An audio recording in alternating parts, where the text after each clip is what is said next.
عزیز بہنوں اور ساتھیوں، محترم ماؤں اور بچیوں، آج کا ہمارا درس انشاءاللہ تعالی زکوٰۃ کے موضوع پر ہوگا۔ الحمدللہ ہم نے پہلا درس عقائد کے بارے میں یعنی سورہ فاتحہ کو ہم نے لیا تھا۔ عقائد اور عبادات کا ذکر اس میں آیا تھا، الوہیت کا ذکر آیا تھا اس میں۔ دوسرا ہم نے درس نماز کے بارے میں رکھا تھا، تیسرا درس روزے کا تھا، آج ہے زکوٰۃ کا درس۔ پہلے ہم عبادات کو ختم کریں گے انشاءاللہ تعالی، پھر معاملات والے دروس پر آئیں گے۔ اسلام کے ارکان میں سے یہ ایک اہم رکن ہے زکوٰۃ، اور یہ اسلام کا پلر بھی ہے، یعنی جس پر عمارت قائم ہوتی ہے۔ اسلام کی عمارت اگر ہم آسان الفاظ میں کہیں تو توحید و رسالت، یعنی کلمہ طیبہ لا الہ الا اللہ محمد رسول اللہ کہنا، اشہد ان لا الہ الا اللہ اشہد ان محمد رسول اللہ کہنا پہلی بات، دوسرا نماز قائم کرنا، تیسرا روزہ رکھنا، چوتھے نمبر پر ہے زکوٰۃ ادا کرنا، پھر اس کے بعد حج کا نمبر آتا ہے۔ اور آپ اس ترتیب میں یہ چیز غور کر سکتے ہیں کہ نماز سب کے لیے ہے، یعنی ہر عقل مند اور بالغ کے اوپر ہے یہ، اور یہ سال کے تمام دنوں ہیں فرض۔ اس کے بعد روزہ آتا ہے، یہ روزہ صرف سال میں 30 دن ہے، 29 یا 30 دن، ایک مہینہ ہے۔ اس کے بعد ہے زکوٰۃ۔ اہمیت تو زکوٰۃ کی بھی بہت زیادہ ہے، لیکن یہ فقیر کے لیے نہیں ہے، غنی کے لیے ہے، صاحب استطاعت کے لیے ہے۔ اس کے بعد ہے حج۔ حج کرنے والوں کی یا پھر جن پر حج فرض ہوتا ہے ان کی تعداد اس سے بھی کم ہے۔ اب ہم یہاں پر فرضیت حج والی آیات کو پڑھیں گے، اور ان احادیث کو بھی ہم انشاءاللہ تعالی یہاں پر ذکر کریں گے جس میں حضور اکرم صلی اللہ علیہ وسلم نے زکوٰۃ کی فضیلت کو بیان فرمایا اور زکوٰۃ کو روکے رکھنے والوں کے بارے میں فرمایا۔ اسی طرح ان آیات کا ذکر کریں گے جس میں اللہ تعالیٰ نے مومنین کی تعریف کرتے ہوئے فرمایا کہ وہ زکوٰۃ ادا کرتے ہیں، اور پھر مشرکین کے بارے میں کہا کہ وہ مالوں کو اپنے جمع کر کے رکھتے ہیں، زکوٰۃ ادا نہیں کرتے۔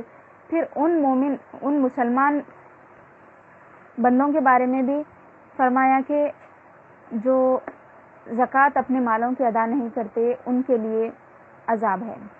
ان آیتوں کو ہم انشاءاللہ تعالی آج کے درس میں پڑھیں گے، اور بہت ساری آیات جو ہم نماز کے بیان میں پڑھ چکے تھے وہ یہاں پر بھی آئیں گی، کیونکہ نماز کا اور زکوٰۃ کا ذکر ایک ساتھ آیا ہے۔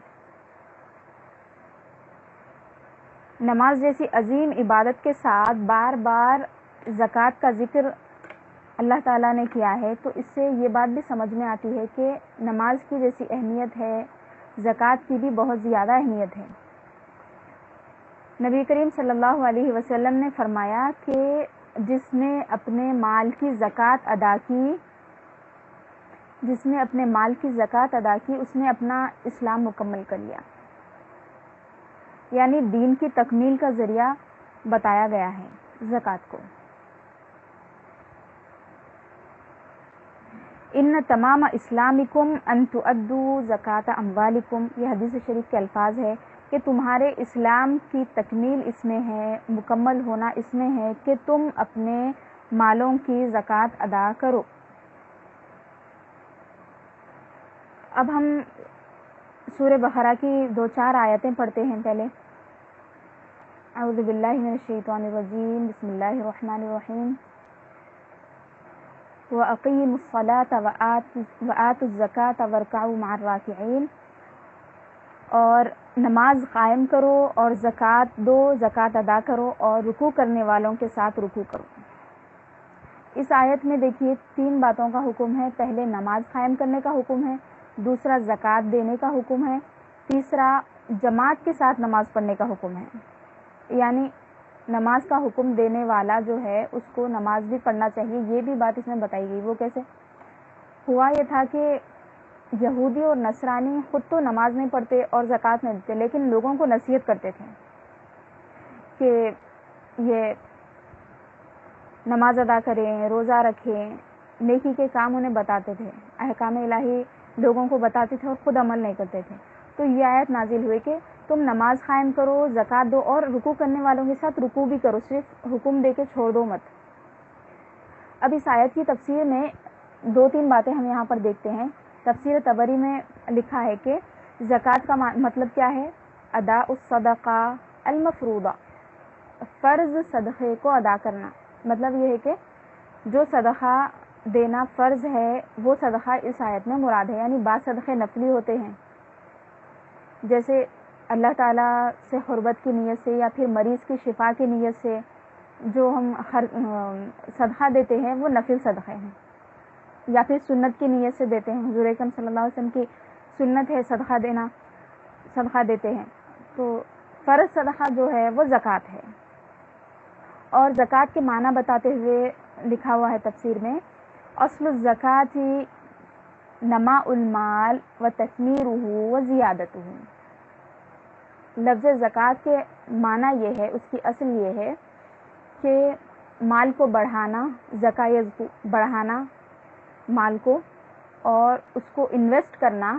تثمیر، آج بھی یہ لفظ عربی میں استعمال ہوتا ہے، استثمار استعمال ہوتا ہے، تثمیر استعمال ہوتا ہے، یعنی بظاہر ہی کسی ہم جو طریقے ہیں معروف انویسٹ کرنے کے اس میں نہیں لگاتے، لیکن اللہ تبارک و تعالیٰ سے ایک خاص قسم کی یہ ڈیل ہوتی ہے۔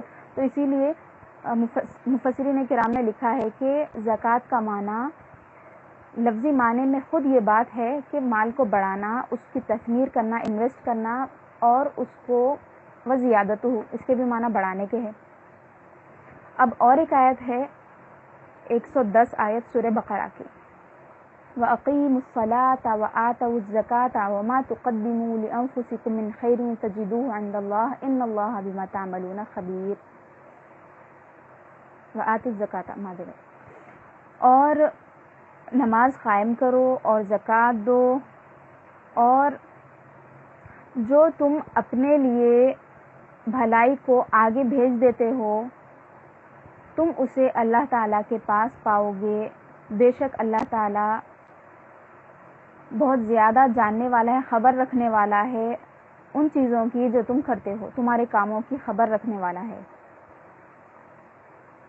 اس آیت میں بھی لفظ امر کے ساتھ یعنی حکم دیا گیا ہے کہ نماز قائم کریں اور زکوٰۃ دیں، اور اس کا فائدہ بتایا کہ تم یہاں پر نماز پڑھو گے اور زکوٰۃ دو گے تو قیامت کے دن اللہ تبارک و تعالیٰ کے پاس ذخیرہ ہوگا۔ یعنی لفظ زکوٰۃ میں جو معنی بتایا گیا تھا کہ زکوٰۃ کے معنی مال کو بڑھانے کے ہے اور انویسٹ کرنے کے ہے، تو یہاں پر اس کا پھر مفہوم سمجھ میں آ گیا کہ ہم جو پیسہ اللہ تبارک و تعالیٰ کے پاس جمع کر رہے ہیں وہ اللہ کے پاس پا لیں گے۔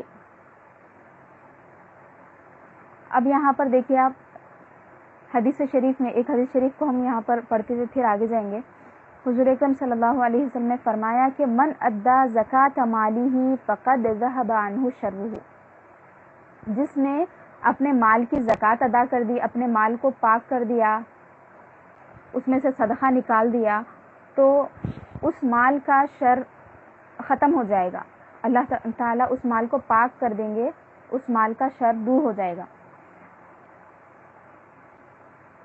یہ آیتیں تھیں زکوٰۃ کی فرضیت کی۔ اب زکوٰۃ کے ثواب پر 1-2 آیتیں دیکھیں۔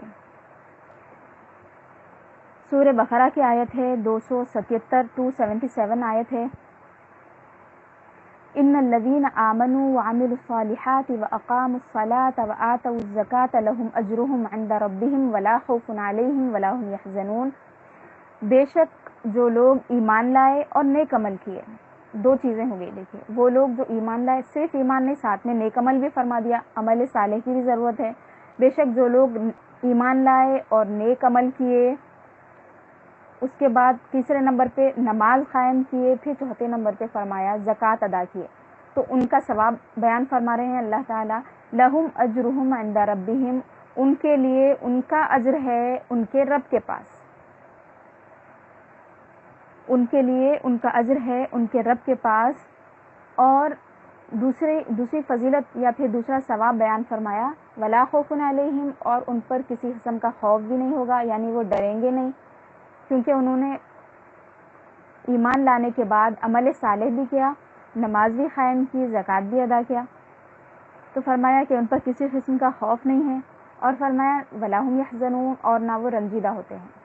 اب یہاں پر دیکھیے یہی بات لا خوف علیہم ولا هم یحزنون دوسری جگہ جو فرمایا گیا وہ اللہ تعالیٰ کے خاص بندوں کے بارے میں فرمایا، الا ان اولیاء اللہ لا خوف علیہم ولا هم یحزنون۔ یہاں پہ بھی وہی بات ہے، تو کیا سمجھ میں آیا کہ جو لوگ ایمان لانے کے بعد عمل صالح کرتے ہوئے نماز کو قائم کرتے ہیں اور زکوٰۃ ادا کرتے ہیں وہ اللہ کے ولی ہیں۔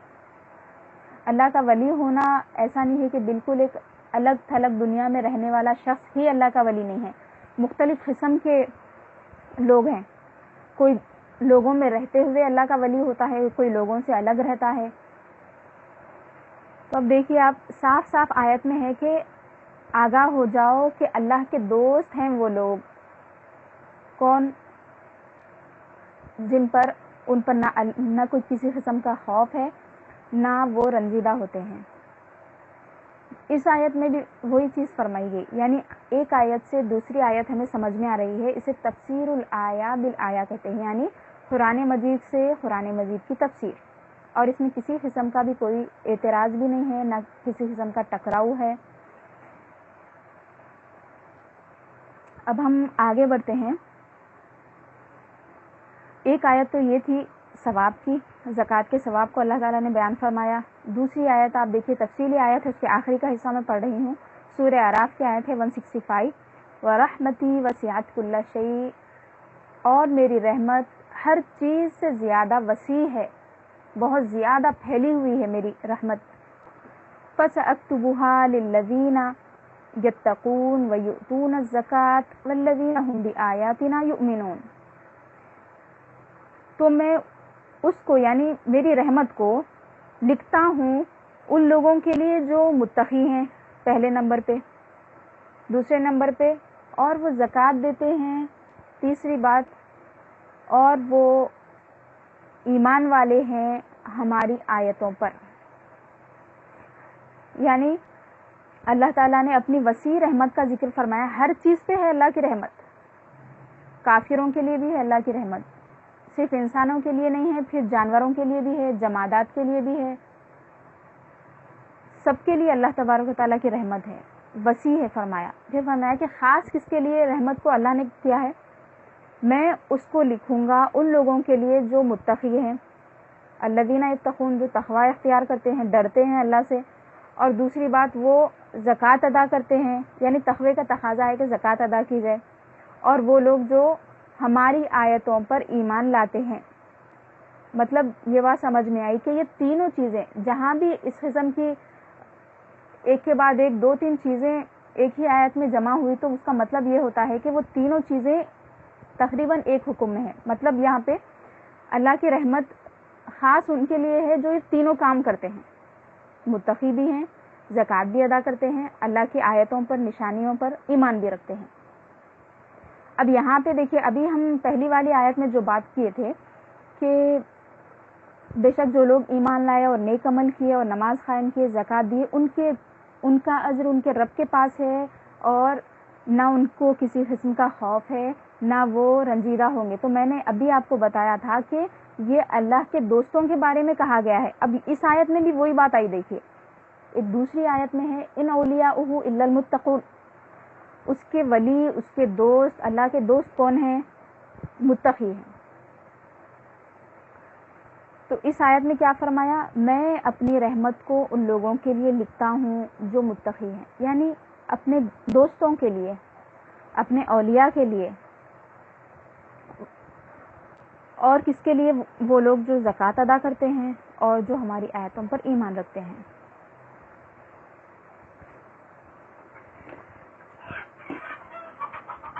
اب یہاں پر دیکھیے اس آیت میں اللہ تعالیٰ مومنین کی تعریف فرما رہے ہیں یعنی یا پھر یہ بھی کہہ سکتے تعارف فرما رہے ہیں والمؤمنون والمؤمنات بعضهم اولیاء بعض، مومن مرد اور مومن عورتیں ایک دوسرے کے دوست ہیں، ولی ہیں، مددگار ہیں.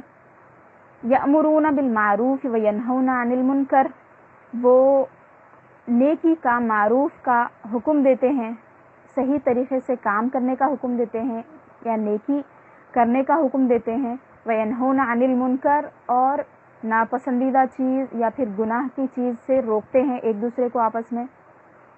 ویقیمون الصلاۃ، تیسری بات نماز کو قائم کرتے ہیں. ویؤتون الزکوٰۃ، چوتھی بات زکوٰۃ ادا کرتے ہیں. پھر 5ویں نمبر پہ فرمایا کہ یہ سب کرتے ہیں اور اہم بات کیا ہے، ویطیعون اللہ ورسولہ، اللہ اور اس کے رسول صلی اللہ علیہ وسلم کی اطاعت کرتے ہیں. اطاعت کے ساتھ ہونی ہے یہ سب چیزیں، نافرمانی کے ساتھ نہیں.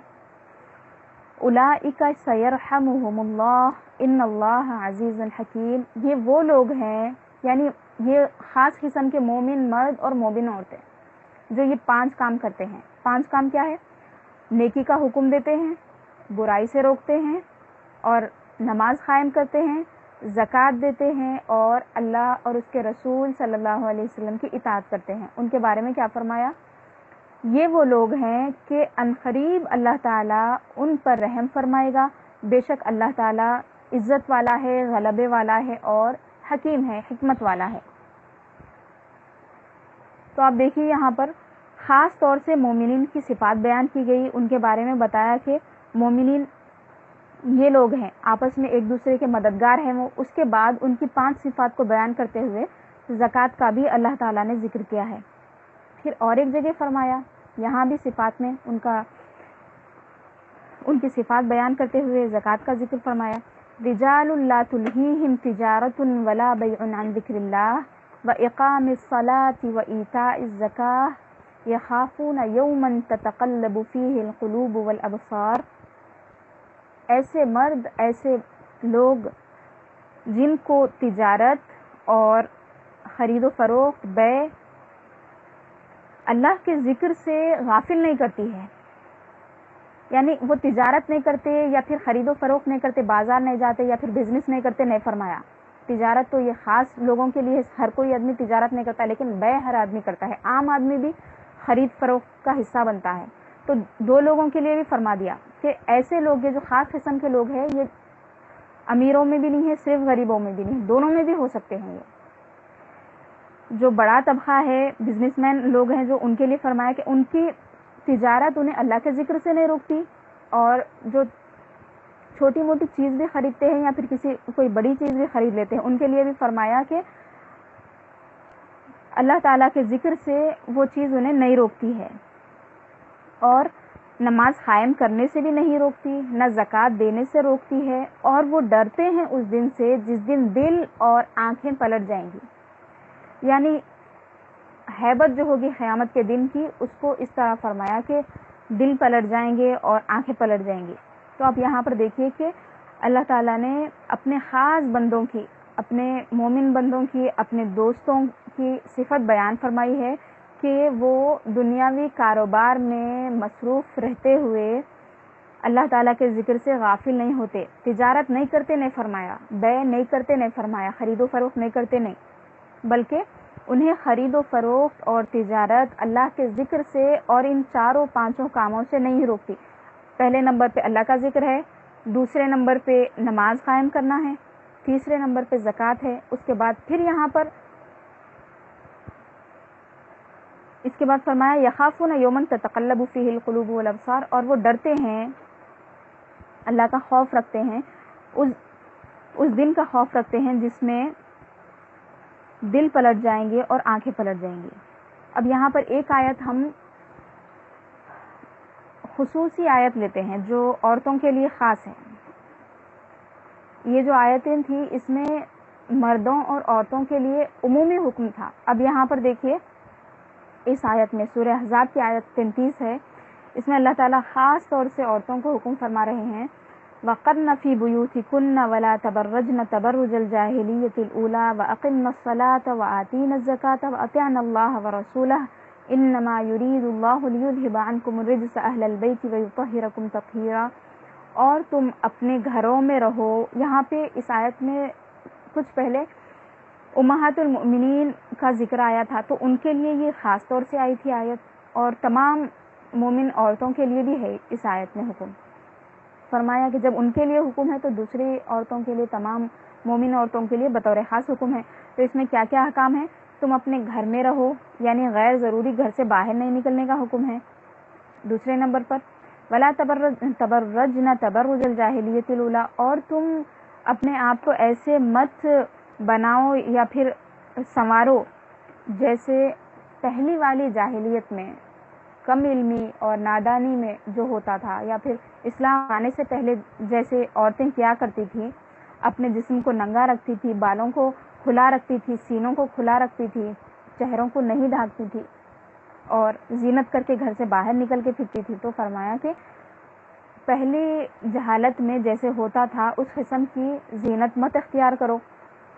پھر تیسرا حکم ہے اور اے عورتوں تم نماز قائم کرو اور تم زکوٰۃ دو اور تم اللہ اور اس کے رسول صلی اللہ علیہ وسلم کی اطاعت کرو. دیکھیے وہاں پر اس آیت میں آیا تھا کہ یطیعون اللہ و رسولہ، زکوٰۃ کے حکم کے بعد اطاعت کا خاص ذکر کیا تھا. اب یہاں عورتوں کے لیے جب فرمایا، عورتوں سے خاص بات کی، مسلمان عورتوں سے، تو فرمایا کہ تم اپنے مالوں کی زکوٰۃ دو اور اللہ اور اس کے رسول صلی اللہ علیہ وسلم کی اطاعت کرو. پھر اس آیت کا آخری حصہ جو ہے وہ خاص اہل بیت اطہار کے لیے ہے. حضور اکرم صلی اللہ علیہ وسلم کی ازواج مطہرات اور آپ کی صاحبزادیاں، صاحبزادے اور آپ کے گھر والے، ان کا ذکر ہے. اس میں فرمایا انما یرید اللہ لیذھب عنکم الرجس اہل البیت، اللہ تعالیٰ یہی چاہتا ہے کہ تم سے گندگی کو دور لے جائے، اے گھر والو، اے نبی صلی اللہ علیہ وسلم کے گھر والو، وَيُطَهِّرَكُمْ تَطْهِيرًا، اور چاہتا ہے کہ تمہیں خوب خوب پاک کر دے، ہر قسم کی خرابی اور گندگی تم سے دور کر دے. اب ایک اہم بات یہاں پر یہ رہ گئی کہ زکوٰۃ ادا کرنے کی اتنی فضیلت ہے اور اتنا حکم ہے، تو اب زکوٰۃ ادا نہیں کرنے والوں کے لیے کیا احکام ہے، اس کو ہم یہاں پر 2 آیتوں میں پڑھیں گے اور اس کے بعد پھر ہم زکوٰۃ کے فائدے مختصراً بیان کر کے درس کو ختم کرتے ہیں. پہلی بات مشرکین کا ذکر کرتے ہوئے فرمایا اللہ تعالیٰ نے وَوَيْلٌ لِّلْمُشْرِكِينَ الَّذِينَ لَا يُؤْتُونَ الزَّكَاةَ وَهُمْ بِالْآخِرَةِ هُمْ كَافِرُونَ، اور بربادی ہے، ویل ہے مشرکین کے لیے جو اپنے زکوٰۃ ادا نہیں کرتے اور آخرت پہ ایمان نہیں رکھتے، آخرت کا انکار کرتے ہیں. تو یہاں دیکھیے کہ زکوٰۃ ادا نہیں کرنا مشرکین کی صفت بتائی گئی اور زکوٰۃ ادا کرنا مومن بندوں کی اور خاص بندوں کی صفت بتائی گئی ہے. پھر اس کے بعد فوری دوسری آیت ہے ان الذین آمنوا وعملوا الصالحات لهم اجر غیر ممنون، بے شک جو لوگ ایمان لائے اور نیک عمل کیے ان کے لیے بہت زیادہ عمل ہے. آپ دیکھیے یہاں پر کہ مشرکین زکوٰۃ ادا نہیں کرتے اور آخرت پہ ایمان نہیں رکھتے، اس کے فوری بعد مومنین کا ذکر کیا گیا کہ وہ نیک عمل کرتے ہیں، یعنی وہ آخرت پر ایمان بھی رکھتے ہیں اور زکوٰۃ بھی ادا کرتے ہیں اور ان کے لیے اجر کی بشارت دی. اب یہاں پہ دیکھیے یہ تفصیلی آیت ہے، اس میں یہود اور نصارہ کا ذکر کیا کہ وہ کیا کرتے تھے، رشوت کھاتے تھے اور اپنے ہاتھ سے کچھ بھی آیتیں بنا لیتے تھے، یعنی تورات کا کچھ حصہ لے کے اس کے مفاہیم کو الٹ پلٹ کر کے لکھ کے بولتے تھے کہ یہ آسمان سے نازل کردہ آیات ہے، اور پھر اس کے ذریعے کمائی بھی کرتے تھے، پیسے بھی کھاتے تھے لوگوں کے. تو یہ آیت نازل ہوئی اور اس میں مومنین کے لیے بھی حکم ہوا کہ اگر وہ زکوٰۃ ادا نہیں کریں گے تو قیامت کے دن انہیں ان کے مالوں کو گرم کر کے جسم پر داغا جائے گا. اب اس آیت کا مفہوم ہم یہاں پر پڑھتے ہیں، اے ایمان والو، بے شک بہت سارے احبار اور رہبان، احبار سے مراد اور رہبان سے مراد کیا ہے، وہ عالم جو یہود اور نصارہ کے تھے. احبار یعنی یہودی عالم، رہبان یعنی نصارہ کے عالم، تفاسیر میں لکھا ہوا ہے. اسی طرح اے ایمان والو، بے شک بہت سارے یہود اور نصارہ کے علماء لوگوں کے مالوں کو باطل طریقے سے، غلط طریقے سے کھا جاتے ہیں، یعنی رشوت لیتے ہیں. وَيَصُدُّونَ عَن سَبِيلِ اللَّهِ، اور اللہ کے راستے سے روکتے ہیں. اب یہ سبیل اللہ کے بارے میں ہے کہ سبیل محمد صلی اللہ علیہ وسلم، یا پھر خود حضور کی ذات، حضور سے روکتے تھے اور اسلام سے روکتے تھے وہ. اس کے بعد فرمایا جو لوگ چھپا کر جمع کر رکھتے ہیں سونے کو اور چاندی کو، ان الذین والذین یکنزون الذهب والفضة ولا ينفقونها فی سبیل اللہ فبشرهم بعذاب علیم، اور جو لوگ جمع کر کے رکھتے ہیں سونے کو اور چاندی کو اور اس کو اللہ کی راہ میں خرچ نہیں کرتے، تو اے محبوب صلی اللہ علیہ وسلم آپ ان کو دردناک عذاب کی بشارت دیجیے. اب یہاں پر دیکھیے آپ، پہلے تو یہود اور نصارہ کا ذکر آیا، لیکن اس کے بعد جو یہ حکم آیا تفاسیر میں لکھا ہوا ہے کہ ہر وہ مال جس کی زکوٰۃ ادا نہیں کی جائے وہ قیامت کے دن تکلیف کا باعث بنے گا اور اس سے داغا جائے گا. یہاں تک کہ حدیث شریف میں آیا ہے کہ اصحاب صفہ جن کے بہت زیادہ فضیلتیں آئی ہیں، تو اصحاب صفہ میں سے ایک شخص کا انتقال ہو گیا. شاید یہ ایک حدیث بھی کافی ہوگی ہماری آنکھیں کھولنے کے لیے کہ اتنا بڑا درجہ اصحاب صفہ کا، جن کے بارے میں اللہ تعالیٰ نے خاص حضور کو حکم دیا کہ اپنی نظریں ان سے مت ہٹائیں، اپنی خاص توجہ ان پر رکھیں. وَلَا تَعْدُ عَيْنَاكَ عَنْهُمْ تُرِيدُ زِينَةَ الْحَيَاةِ الدُّنْيَا، ان پر خصوصی توجہ دیں کیونکہ وہ دنیا اور گھر بار ہر چیز کو چھوڑ کر مسجد نبوی اور حضور اکرم صلی اللہ علیہ وسلم کے گھر کے پاس چبوترے پر پڑے رہتے تھے. کھانے پینے کا بھی ان کے پاس کچھ انتظام نہیں رہتا تھا. جو صدقات آتے تھے حضور کے پاس یا مال غنیمت آتا تھا وہ اصحاب صفہ کو دیتے تھے. تو اصحاب صفہ میں سے ایک شخص، یہ تفسیر طبری میں ہے یہ حدیث، اس آیت کے تحت لکھا ہے انہوں نے کہ اصحاب صفہ میں سے ایک شخص کا انتقال ہو گیا. صحابی تھے ظاہر سی بات ہے. تو ان کے جیب میں سے، ان کے کپڑوں میں سے ایک دینار نکلا، تو حضور نے وہ دینار دیکھ کر فرمایا کہ ایک داغ ان کو لگے گا. اور پھر ایسا ہوا کہ اور ایک صحابی کا انتقال ہو گیا، وہ وہی اصحاب صفہ میں سے تھے، چبوترے والے بھی بولتے ہیں اردو میں، بعض لوگ ایسے بھی لکھتے ہیں. تو ان کے پاس سے 2 دینار نکلے، تو حضور نے فرمایا کہ 2 داغ ان کو لگائے جائیں گے. مطلب اس میں کسی قسم کی ڈھیل نہیں ہے، سمجھیے آپ، اتنی زیادہ تاکید ہے مالوں کی. مطلب یہ ہے کہ غریبی کو ہٹانے اور فقر و فاقے کو لوگوں سے دور کرنے کا ایک بہت ہی زبردست طریقہ ہے زکوٰۃ ادا کرنا. اسی لیے اتنی تاکید کی گئی. تاکید اتنی ہونے کے باوجود اتنی کاہلی اور کوتاہی ہے. اگر نہیں ہوتی تو کیا ہوتا تھا. اور اگر اس پر اب عمل پیرا ہو جائیں ہم، تو ہم اپنے طور پہ جتنے بھی لوگ یہ سن رہے ہیں اگر وہ صاحب استطاعت ہے، اب دیکھیے قرآن مجید کی آیات سے تو ہم اتنا سمجھ گئے کہ، اور احادیث پڑھ کے یہ سمجھ گئے کہ زکوٰۃ ادا کرنا ہے، زکوٰۃ فرض ہے اور اس کی فضیلت بھی ہے، چھوڑنے والوں کے لیے اتنا خطرناک قسم کا عذاب ہے. یہ سب باتیں سمجھ میں آ گئی. لیکن ہمیں قرآن اور حدیث کے بعد فقہ کی ضرورت بہت پڑتی ہے، کیونکہ ہمارا یہ سیشن احکام فقہ بیان کرنے کا نہیں ہے، اسی لیے ہم زکوٰۃ کے احکام یہاں پر بیان نہیں کر سکے. تو مختصر 2-3 احکام آپ یہاں پر سنیے کہ زکوٰۃ ہر ایک کے اوپر واجب نہیں ہے. زکوٰۃ اس پر واجب ہے جس کے پاس، میں چونکہ اپنے علاقے کی بات کروں گی اور یہاں پر جو مفتیان کرام فتویٰ دیتے ہیں اس کے لحاظ سے بات کروں گی، تو ہمارے پاس تو ہے 6.5 تولہ سونا، یعنی 1 تولے میں 10 گرام ہوتا ہے. تو 6.5 تولے تقریباً، یا پھر 7 تولے بھی آپ پکڑ سکتے، اتنا سونا یا پھر 42 تولے چاندی، اس پر زکوٰۃ واجب ہوتی ہے. اور اس کا کتنا حصہ، جتنا بھی مال اس کا اب نکل رہا ہے تو اس کے 40 حصے، اس کا 40واں حصہ، یعنی آپ اگر سمجھے کہ 100 روپے ہے، اگر آپ کے سونے کے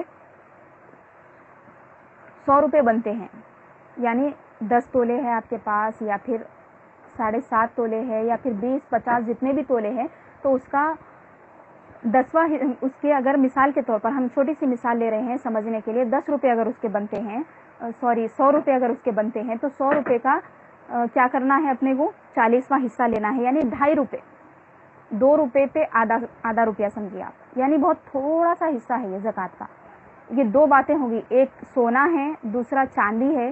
تیسری بات، سونا اور چاندی دونوں کو اگر ملا لیا جائے، اگر کسی کے پاس 4 تولے سونا ہے اور 50-60 تولہ چاندی ہے، دونوں کو ملانے سے سونے کا نصاب پہنچ جا رہا ہے، یا پھر کسی کے پاس زیادہ چاندی ہے تھوڑا سونا ہے، دونوں ملا کے چاندی کا نصاب بن جا رہا ہے، تو اس کے اوپر بھی زکوٰۃ واجب ہے۔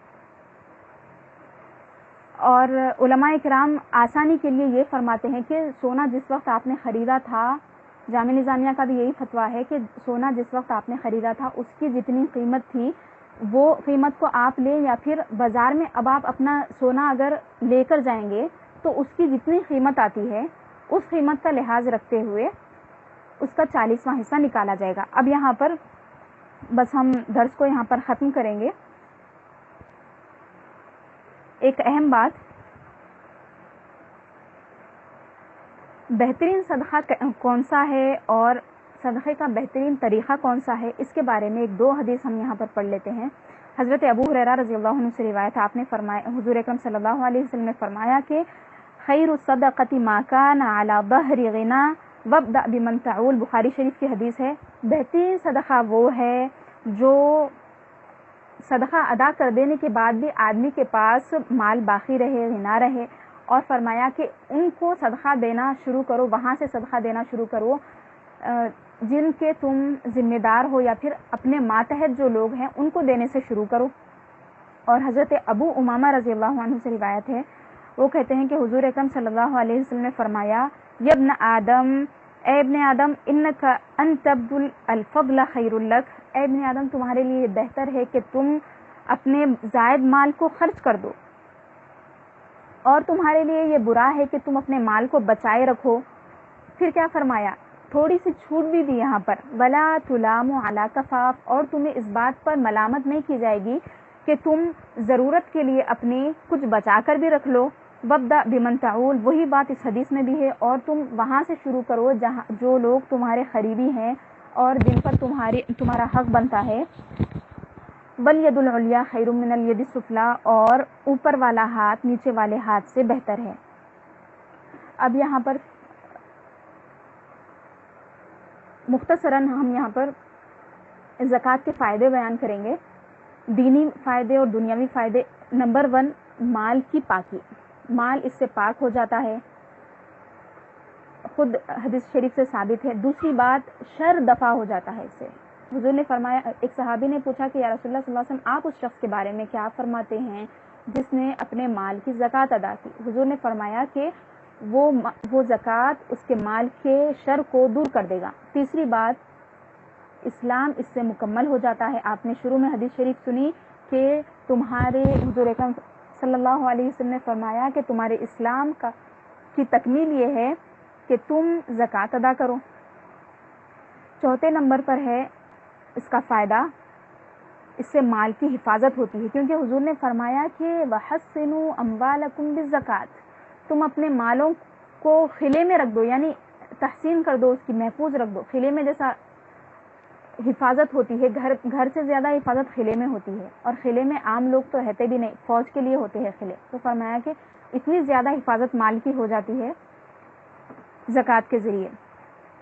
پوری حدیث یہ ہے، حسنوا اموالکم بالزکاۃ وداووا مرضاکم بالصدقہ، اپنے مالوں کی حفاظت کرو زکوٰۃ سے، اور اپنے مریضوں کی دوا کرو صدقے سے، اور واستقبلوا امواج البلاء بالدعاء، اور دعا کے ذریعے بلا کی موجوں کا استقبال کرو، یعنی ایک بلا نے بہت ساری بلائیں بھی اگر آ جائیں تو دعا کے ذریعے تم ان کو فیس کرو، والتضرع، اور گڑ گڑانے کے ذریعے۔ اب پانچواں فائدہ دیکھیے، اللہ تعالیٰ کا غضب دور ہوتا ہے زکوٰۃ اور صدقے سے۔ حضور اکرم صلی اللہ علیہ وسلم نے فرمایا، ترمذی شریف کی حدیث ہے، ان الصدقۃ لتطفئ غضب الرب وتدفع میتۃ السوء، بے شک صدقہ رب تعالیٰ کے غصے کو بجھاتا ہے، غصے کو ٹھنڈا کرتا ہے، اور بری موت سے بچاتا ہے، بری موت سے بچاتا بھی ہے، اللہ تعالیٰ کے غضب سے دور بھی کرتا ہے۔ ایک مومن کے لیے اس سے بڑی اور کیا بات ہوگی کہ اللہ تعالیٰ کا غضب اس پر نہ رہے، اللہ تعالیٰ اس سے راضی رہے، تو اللہ تعالیٰ کو راضی کرنے کا بھی یہ ذریعہ ہے، اور خاتمہ بالخیر ہونے کی بھی ضمانت ہے۔ ہر سال اگر بندہ اپنی زکوٰۃ نکال دے تو اس کے لیے اس بات کی ضمانت ہے کہ اس کا خاتمہ بالخیر ہوگا۔ اگر زکوٰۃ کے ساتھ وہ اللہ رسول کی اطاعت بھی کرے دیگر معاملات میں، جیسا کہ ہم دوسری آیتوں میں دیکھیں کہ زکوٰۃ کے بعد خصوصی طور پر اطاعت کا بھی ذکر ہے، اور زکوٰۃ سے پہلے نماز کا ذکر ہے. اور ایک اہم بات کہ حرام مال سے صدقہ نہیں ہوتا. حدیث شریف میں صاف ہے کہ اگر کوئی حرام مال سے صدقہ کرے تو اس کے لیے نہیں ہوگا, وہ اس کے خلاف پڑ جائے گا, اس کے لیے اور وبال جان بن جائے گا. تو یہ تھے چند آیات زکوٰۃ کے بارے میں اور اس کی فضیلتیں اور زکوٰۃ ترک کرنے پر وعیدیں. تو اب آپ کی ذمہ داری ہے کہ آپ زکوٰۃ کے احکام کو اب پڑھیں اور جلد سے جلد اپنی زکوٰۃ نکال دیں. جو لوگ شعبان میں نکال دیے وہ تو بہت زبردست بات ہے, جو اب نکالیں وہ بھی اچھی بات ہے. تو جلد سے جلد اپنی زکوٰۃ نکال دیں اور اپنے مالوں کی حفاظت ہوگی اس میں انشاءاللہ تعالی. اللہ تعالیٰ کے غضب کو بھی ہم دور کریں گے اس کے ذریعے. تو چونکہ یہ احکام فقہ کا درس نہیں تھا اسی لیے ہم زیادہ تفصیل سے نہیں بیان کر سکے. آپ اپنے طور پہ آپ کے پاس جو بھی کتاب ہے یا پھر آپ دارالفتہ سے رجوع ہو سکتے ہیں باریکی سے حساب جاننے کے لیے زکوٰۃ کو آپ کیسے نکالیں. تو زکوٰۃ کے احکام جاننے کے لیے آپ اہل خدمات شرعیہ بھی دیکھ سکتے ہیں. یہ کتاب چونکہ ہم لوگ اکثر دیکھتے ہیں حیدرآباد میں, یہاں پر حکومتی سطح پر بھی یہ کتاب مانی جاتی تھی نظام کے زمانے میں. دکن میں جب سلطنت آصف جاہیہ تھی اس وقت یہ کتاب لکھائی گئی تھی اور یہ خاص سلیبس تھا ان کے لیے جو اہم ذمہ داریوں پر فائز ہے, امام ہے, مؤذن ہے, قاضی شرع ہے, ایسے لوگوں کے لیے اس میں. تو آپ نماز, روزہ, حج, زکوٰۃ سب چیزوں کے مسائل آسان الفاظ میں اس کتاب میں دیکھ سکتے ہیں. اور اس کا انگلش میں بھی ترجمہ آ چکا ہے, بہت ساری جگہوں پر ملتا ہے. آن لائن بھی آپ جامعہ نظامیہ کی ویب سائٹ پہ سے بھی اس کتاب کو لے سکتے ہیں. میں تو اکثر یہ کتاب دیکھتی ہوں, اطمینان بخش ہے. تو آپ لوگ بھی اس میں سے دیکھ سکتے ہیں. جو بھی کتاب آپ کے پاس ہے زکوٰۃ کے احکام کو ایک بار دیکھیے اور جلد سے جلد مال کی زکوٰۃ نکالیے اور درس کو آپ آگے شیئر کریے, اپنے بڑوں کے ساتھ ضرور اس کو شیئر کریے. اللہ تعالی ہمیں توفیق عطا فرمائے اور قبول فرمائے, کوتاہیوں کو معاف فرمائے. وصلی اللہ تعالی علی سیدنا محمد وعلی آلہ وصحبہ اجمعین والحمد للہ رب العالمین. السلام علیکم ورحمۃ اللہ وبرکاتہ.